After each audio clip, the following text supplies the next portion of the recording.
Assalamualaikum warahmatullahi wabarakatuh. Hai semuanya, jumpa lagi dengan kami kelompok 5 Limnologi. Pada video kali ini kita akan sama-sama belajar mengenai tipe perairan tawar serta contoh dan kondisi dari perairan tawar. Sebelum memulai materinya, teman-teman ada yang tahu arti dari perairan itu apa sih? Perairan adalah suatu kumpulan massa air pada suatu wilayah tertentu. Perairan ini dapat merupakan perairan tawar, payau, maupun asin. Perairan tawar itu sendiri adalah perairan yang airnya memiliki kadar garam yang rendah serta perubahan variasi suhu yang tidak mencolok. Tipe perairan tawar terbagi menjadi dua, yaitu lotik dan lentik. Perairan tawar lotik merupakan perairan yang berarus. Contohnya seperti sungai, kali, dan kanal. Kemudian perairan tawar lentik memiliki ciri-ciri air yang tidak berarus, contohnya seperti danau, rawa, kambang, dan kolong. Selanjutnya, kita akan membahas tipe perairan tawar lotik dan lentik, beserta contoh dan kondisi nyata dari tipe perairan tawar tersebut. Tipe perairan tawar lotik pertama yaitu sungai. Sungai adalah air yang mengalir secara alamiah melalui sebuah saluran alam. Berdasarkan debit airnya, sungai terbagi menjadi 4, yaitu sungai permanen, periodik, episodik, dan epemeral. Contoh pertama dari sungai yaitu Sungai Musi. Sungai Musi adalah sebuah sungai yang terletak di Provinsi Sumatera Selatan, Indonesia dengan panjang 750 km. Sungai Musi termasuk sungai permanen karena memiliki debit air yang relatif konstan atau sama banyaknya sepanjang tahun. Dilihat dari kondisi sungai yang keruh berwarna coklat, serta terdapat eceng gondok dan sampah di Sungai Musi, berdasarkan informasi yang kami dapat dari jurnal, di mana hasil skorting terdapat 6 parameter memperoleh nilai buruk. Maka berdasarkan pemeriksaan habitat fisik, sungai menunjukkan bahwa kualitas air perairan Sungai Musi berada dalam kondisi buruk. Kondisi buruk ini dapat disebabkan oleh tingginya aktivitas masyarakat di sekitar perairan, terutama aktivitas kebutuhan sehari-hari seperti mandi, mencuci, termasuk masih banyak warga yang membuang limbah baik padat maupun cair ke badan air. Serta Sungai Musi yang dijadikan jalur transportasi air menambah tercemarnya kualitas air di perairan ini.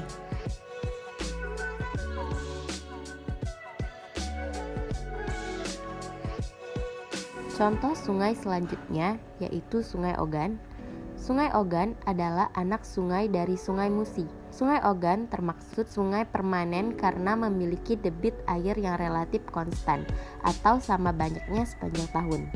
Dilihat dari kondisi air dari Sungai Ogan ini yang keruh, berwarna coklat serta memiliki arus yang sedang. Sungai Ogan juga dimanfaatkan oleh warga setempat untuk kegiatan mencuci, mandi, dan transportasi air. Dari data hasil parameter fisika dan kimia di Sungai Ogan seperti berikut.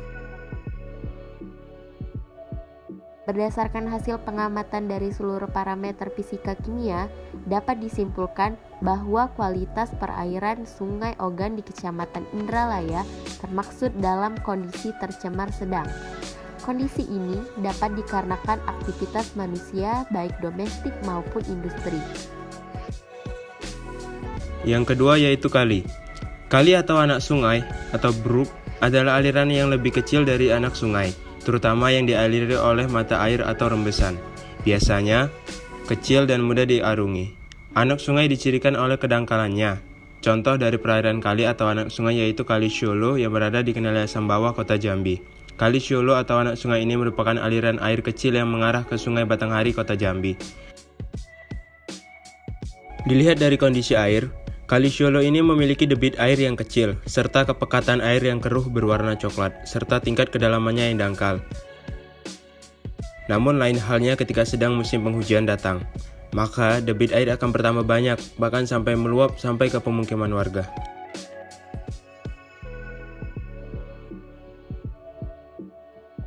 Selanjutnya yaitu kanal.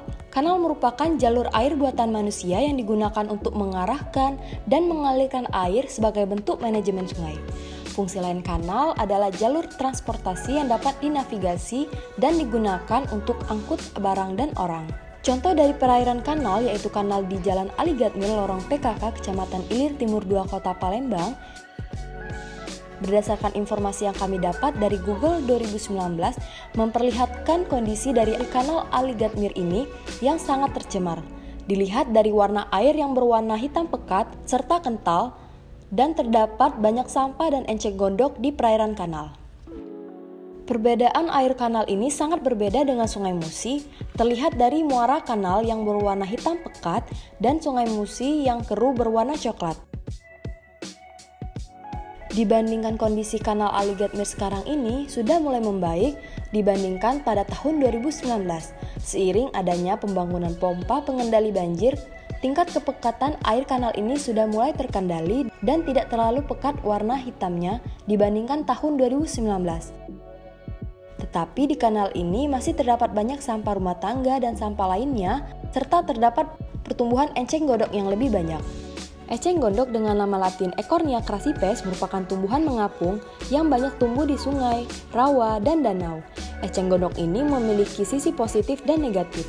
Untuk sisi positif, tanaman ini mampu menyerap polutan dan bahan-bahan kimia dari limbah industri, perkantoran, rumah tangga yang larut di dalam aliran air. Namun, pertumbuhannya yang cepat menyebabkan genangan atau wilayah perairan menjadi cepat tertutup oleh tanaman pengganggu atau gulma ini.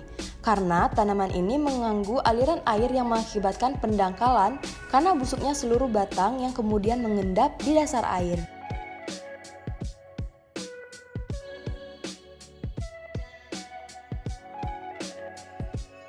Tipe perairan tawar selanjutnya yaitu tipe perairan lentik, salah satunya yaitu danau.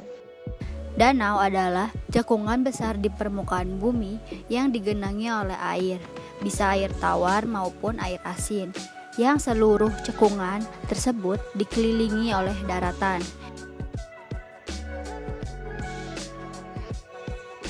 Danau Sunter terletak di Kelurahan Sunterjaya, Tanjung Priok, Jakarta Utara.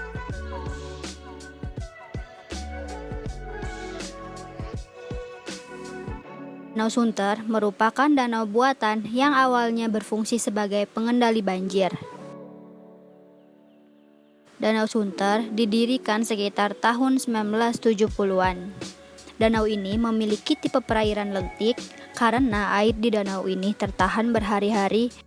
Danau Sunter dibagi menjadi dua, yaitu Danau Sunter Barat 1 yang berfungsi sebagai tempat penampungan air,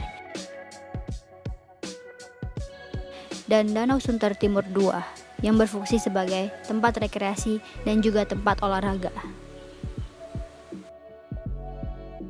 Berdasarkan jurnal tahun 2008 tentang biodiversitas cyanobacteria dari Danau Sunter menunjukkan bahwa Danau Sunter digolongkan menjadi perairan tercemar berat oleh bahan organik atau pencemar lain yang bersifat anorganik. Hal tersebut dapat dijelaskan untuk kondisi Danau Sunter yang kondisi danaunya sudah dilapisi skum yang sangat tebal dan agak berbau. Kemungkinan besar danau tersebut sudah tercemar berat sehingga cyanobacteria telah terakumulasi pada perairan yang tidak terlalu luas tersebut.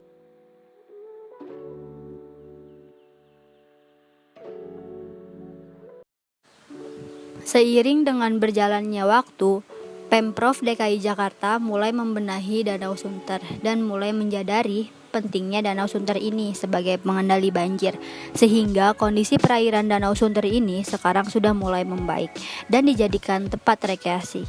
Bahkan mantan Menteri Kelautan dan Perikanan Ibu Susi Pujiastuti dan Sandiaga Uno sebagai Wakil Gubernur pernah berlomba di Danau Sunter ini.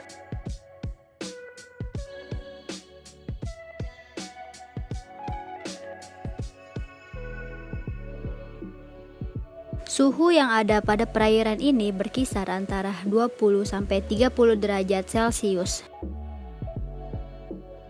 Kemudian, pH air di danau ini berkisar 6-8 dan kebanyakan jenis ikan yang hidup di sini toleransi terhadap pH tersebut.